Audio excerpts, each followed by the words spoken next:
Right, cool. Okay, scaling up your business with public programs and conference. Ladies and gentlemen, Lawrence Lai is a passionate advocate for lifelong learning and believes knowledge has the greatest impact when shared. As CEO of Comfori, he leads a 24-year established HRD Corp award-winning ISO 9001 certified learning and development organization committed to professional excellence. His vision is to build a hypermarket of training solutions, a collaborative ecosystem connecting niche brands, industry practitioners, and subject matter experts to meet business needs. Develop further future-ready talent and help Malaysian organizations compete globally through local expertise and strategic partnerships. Please help me to welcome Mr. Lawrence Lai, CEO of Comfori. Thank you very much.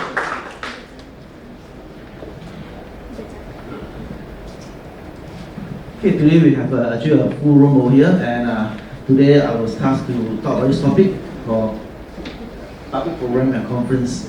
So, but of course, the one of the main words we call this as scaling up. Scaling up, I would say that meaning that maybe increase your business, increase your revenues. So, but before I proceed to talk about this public program and conferences, or maybe I say public program I want to have a raise of hand, among over here in 1 month. In 1 month, how many public programs you run? So maybe we start with 0 public program. Maybe some of you only do in-house. Okay. 0 public program. 1, you put it down. 1 public program. 2 public program a month. 3 public program a month. Sometimes. 4 public program a month. Sometimes. 5 public program a month. 6 public program a month. 7 public program a month. 8 public program a month. 9, 10, 11. I see at the back you're very strong. 11 public program a month. Anybody have more than 10 public program a month over here? Alright, I will have a lot of public program. Okay, good, excellent. So for this case, I think I got a lot of experience to share you all because we've done many a lot of public programs. But of course, running public program is actually a very difficult task also, and not easy. So you can see that we have so many people. These are our team of staff over here, mainly our marketer. So we have almost got 40-50 people as mainly sales and marketing guy. So because every day we are facing pressure from trainers, no others, to ask us to give more business to them. So if we don't enough sales people, then we couldn't get enough sales. And of course, at the same time, we also have to do a lot of cross-selling, upselling to get the packs going. Okay, let's move on to the next slide.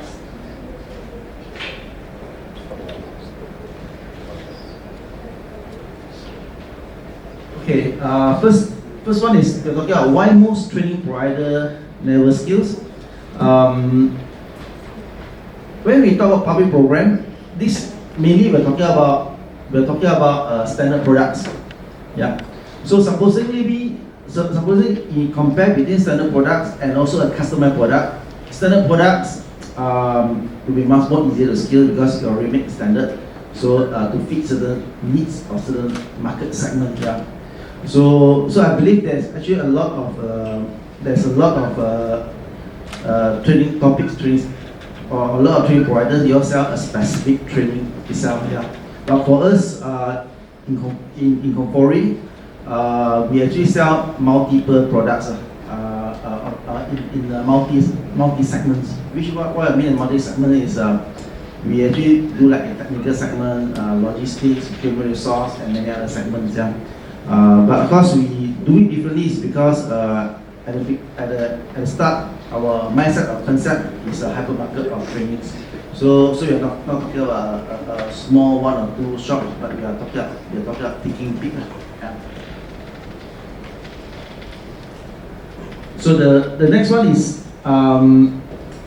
when when we do the things, we of course we actually do face a lot of I would say similar industry player who actually who did started to sell public programs or multiple public programs. So I would say that the competition itself is really very hard. Yeah, I believe just now I'll show hand over here. Only 5% of y'all not doing public program. 95% of y'all here are doing public program and continue to try many others public program to go out. So that's mean that competition are very hard. Yeah, long time I mean that maybe 15 years ago or 20 years ago. So when we set up a program, we easily get big class. Big class, I mean more than 20, 30 packs in class. But now, you know, when you want to start a class, the class size, you know, if you can get maybe 10 people, is considered very good already. Or a lot of time you don't get lesser than that. So if you able to get 25, 30, that is a super good class. Because we also realize in public business, public program business, there is I call this a life cycle. So when they started a new program or new topics at the beginnings, number are very high. But when after 2 or 3 class, the numbers start drop until it go very low.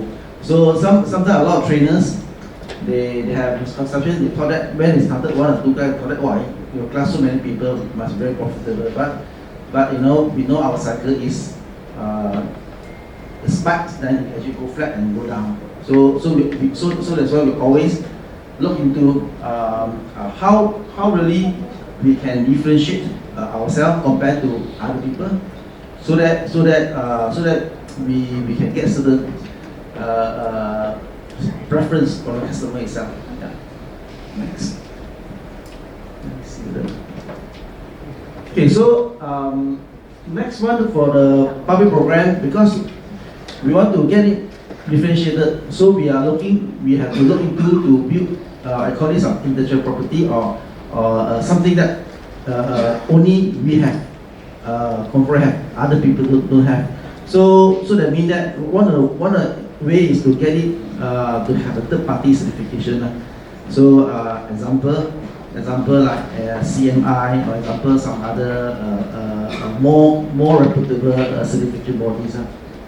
So that they can get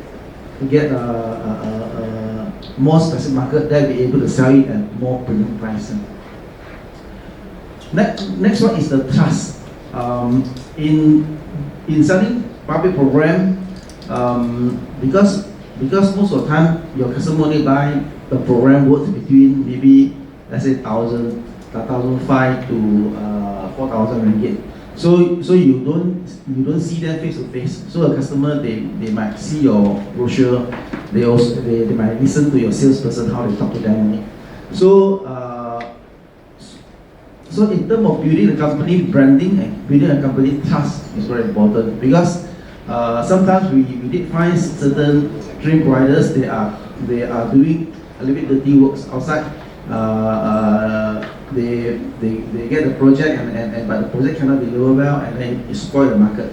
So that actually could spoil the whole industry trust itself. So for us we what we do is we actually guarantee the satisfaction of the customers. So if the customers they are not happy with our delivery, we return back money to them, because our aim is not to keep money from that. Our aim is to make sure that we deliver value to people. So that for the last 24 years, we built a very strong trust in the market. The clients know that if they come to us, they definitely will get the right quality of product and solution. But if they don't satisfy, we just return money back to them. So next will be building brand. This one I have here a lot of our colleagues also here talking about building the brand. So once you get a brand, it's very important in the market, because customer will buy the product from you very fast without thinking very long. You know, so they and because it become a trusted brand. Yeah. So one of the important area when you talk about brand is just now Alan also talking about like get a real good award. Example, which are we got award like overall we got this award in the year 2011, and then continuously we get three times certificate of excellence. So I think after we get this award, we start to manage able to increase our price higher a lot, you know. Then at the same time our sales also increase a lot because of this trust that using the brand and getting this trust and we also grow much more faster with this kind of award. So I highly encourage whenever if HRD started this award, we highly encourage all of you to apply for this award. Yeah. Okay, next. Okay, so the another important thing is the price. So also a lot of our colleagues share just now. In terms of price, our price is not at this moment is considered premium price. But we did see some of the competitors or our similar industry have put their price very low. So actually that could I would say spoil the market itself, because the customers a lot of time they are looking of quality products but reasonable affordable products. Because when the customer buy, they not only consider about or talk about price, but there are other things such as the trust, the branding, the expertise, the speed of service, the customer service. So all these together come up with the total value and eventually translate to the price. So we have seen many people selling at a very low price, but eventually they cannot survive because cost of running services are very high, especially human costs and manpower costs. Next. Okay, recently we actually started this ISO thing also. So we actually document up how our processes to do all the job. So with this ISO, at least it force the every personnel in the company itself because to run the processes very aggressively and very follow the step by steps. So this actually does help us to scale up more easily and also control more easily. Okay, the other one is in order to scale, we actually also need to have systems. So from our side, our system for public program is one system. Our system for conference is a system. Our system to do in-house training is another system. So there are around 7 to 8 systems that at the same time running in a company. So with this system, we can hire team of people. So example, we start with team A, then team B, team C, team D, and then all these teams, they are running the same system. So we make these things much more become much more able to scale in that manner. Okay, the next one we'll be talking about sales culture. Yeah, so in public program, it is very much talking about sales and marketing strength. But in order to be successful, the people that we have must have very strong sales mindset. Yeah. So some people who actually come into the organization which have an operation mindset or maybe admin mindset, then they are not quite suitable for this because they are not aggressive enough to actually fight in this market or actually to serve the customers. So we did find that some of our similar industry players, they actually take our staff and then to hope that this staff can help them to build the business. But we have seen that most of the staff levels and join other people. I think most of them all fail, not successful because it's not only the sales that matter, but because the very strong sales very strong culture that we built in Komfori that make a difference over here. Because when they go to another companies, that company doesn't have that culture, you're not able to support them. To be frank, we also sometimes, previously we hire some of the salesperson from other bigger players. When they come to our organization, even though they are top sales in the other company, when they come over, I think almost near to 99% of fail. They couldn't successful. So we find that it's also useless to actually go and hire their sales people to come to us because they come in also fail. Yeah.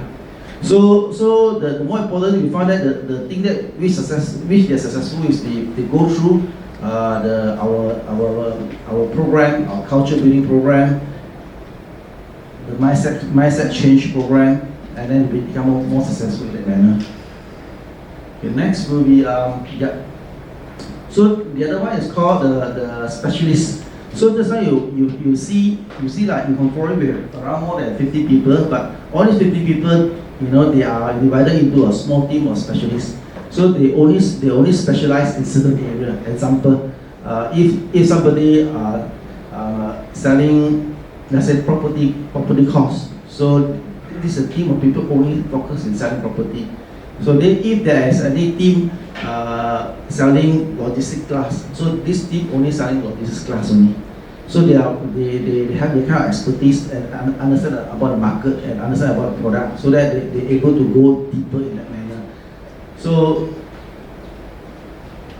okay, the next one is when we talking about when we want to scale ourselves, we cannot only look into a single area, but we have to look into multiple areas. Like example, we're talking about marketing and sales system, operating standard ISO, the strategic brand IP, and also executive leadership. So recently for building our IP, we tie up with like UiTM. We also tie up with some other university to build certain IP on that and certain program. So of course from our side as a training providers, and also together with trainers, but we always tell my team that as a training provider, we cannot depend on trainers. And also, so whenever we promote any program, we always not promote the trainer's need. So because if the trainer need become bigger than your company need, then your company will not sustainable really. Because back in Malaysia, one trainer, they always talk to 10 training providers. So if you promote this trainer name, next day another training provider got a project, not you get a project. So we must make sure that we promote only, let's say it's a Komfori name, we promote our Komfori name, our framework, our system. So the trainer is supposed to deliver what what we want them to deliver only. So this is talking about the brand building itself. Yeah. Next. Okay, so this is the training provider growth journey. So it starts from startup stage into a stability stage, and a skill, and eventually into the leadership stage. So in fact, Komfori, we actually start from the stage one that we like just now Alan said we have only 2%. Yeah. So eventually until now we have around 50, but I always talk to my team. My current stage I'm doing is I'm looking for 100 competent salesperson. So this is something that I'm striving for to get in 100 competent salesperson. And of course the other one that I'm also telling my team that we want to be like Alan. We want to be a listed IPO companies. So I always tell HR, you quickly help me to recruit as many salesperson as fast as possible. I want 100 competent salesperson to be coming into our organization. So like just like when I talk to so-called Alan just now, he gave me like some extra inspirations also that because now if you just only doing a training business, you cannot get listed. So we have to start IT program business. Of course, these are the multiple. We call this as multiple business unit that we actually start out of. Because to be frank, even like I research through Peopleology, their 90% of their revenue actually come from training. So 10% of them is come from IT. But IT is something that because this is much more scalable. Even like Tan Sri Palan, his business of this thing is also software. So I think this is another area that I think we that need to be looked into. So I need to talk to more, to use fast get the AI to build a software for me. Okay, so this is the growth stage. Next.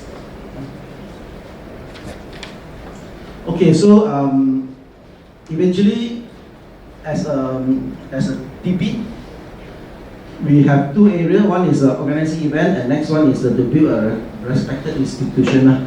So I told our team that we need to eat at our stage because what I wanted is I wanted to build a place that is run by eventually the professional managers. So we need to make sure that we grow it as an institution business so that our business can be sustainable and can go very long. Like Alan also say that must be sustainable. If it's not sustainable, that's no good. So that's why they are saying that if you are trainer alone, investor they won't like it because if the trainer left or you have many other trainers left, then you go on with you. So you have to build system. Okay. The last page is talking about how to further scale up your effect every business need a coach. So currently, for me myself, I've actually attended this stage coaching for very long. I think almost 10 years already. So some of our team members also undergo the stage coaching. So if anyone who want to grow higher, you can actually look for them. Like this coaching business is not my me, but something else. I'm also the participant for this coaching business. Okay. All right. Okay. Thank you, Mr. Lawrence. Another round of applause, please. Okay. Maybe a few questions for Mr. Lawrence. Those are in the industry and want to find out more. Okay, maybe I'll start with one question, Mr. Lawrence, if you don't mind. Okay. You mentioned about sustainability in the public program ecosystem or the space itself. Is there a specific formula for that? Because we are relying a lot on trainers, we are relying a lot on the venue and the content and so on. So, is there a way of actually making it sustainable? To be frank, it's quite tough. To be frank, yeah. So I also get this. I talked to this Alan also. So you're talking about that's why the investor actually don't like this kind of training business because it's not so sustainable. One day, if HR got change the policy, how is going to change this, So that's why at least we get in a place that have less political intervention, such as lending business. If you really not that, it's a conference business. Let's say if when we run conferences, there's a bit less intervention by the political changes from here. So to this sustain, I think only one thing we have to work hard. Okay. That's only to make it sustainable. That's that. And at the same time, just continue to practice the system, but things are also, this kind of training business, during the economic good times, business is very good. But when you come into recession, our business is very bad. Even it come into if the holiday season such as Chinese New Year, Raya come up, our business is also very bad. So the one that you're talking about sustainability is a big challenge. Hi, Lawrence. Hi, Lawrence. Just to check, so since you focus quite a lot on public programs, just would you like to share with us that what kind of mode of marketing do you practice currently right now? Do you do more of social media marketing or still do a lot of one-to-one calls? We practice because my background itself is my background itself is a sales marketing person from my previous job. So we, to us, we do a balance of a marketing purpose. So we have we do email marketing, we do telemarketing, we do face-to-face marketing, we do channel marketing, we do sponsorship marketing. So we, all the channels we also do. Because we couldn't depend on a single marketer. That's why we got so many salesperson. So each salesperson, you know, they do different marketing so that they're able to reach out. Because we are not talking about, you know, 20 years ago when you just blast email, then you got tons of people signing the program. But today you blast, if you can, you know, get one or two inquiries, you happy already. So it's quite difficult to do this, yeah. So the other thing that we also started is we call this social ads. You know, we put ads, but ads is super expensive, I think. So basically you cannot make money through that. But then you hopefully you need to do some upselling. If not, then it doesn't work out. Any other questions, ladies and gentlemen? If not, I got one more last question. What is the profile of an aggressive tele salesperson? Everybody wants to know, right? They don't ask, right? Okay, right. Profile of aggressive tele salesperson is this person must be actually I'll say first they must be quite smart. They must be quite sales smart. So if a person that doesn't know how to call, he can make 100 calls or whatever, but eventually he doesn't actually come back sales to you also.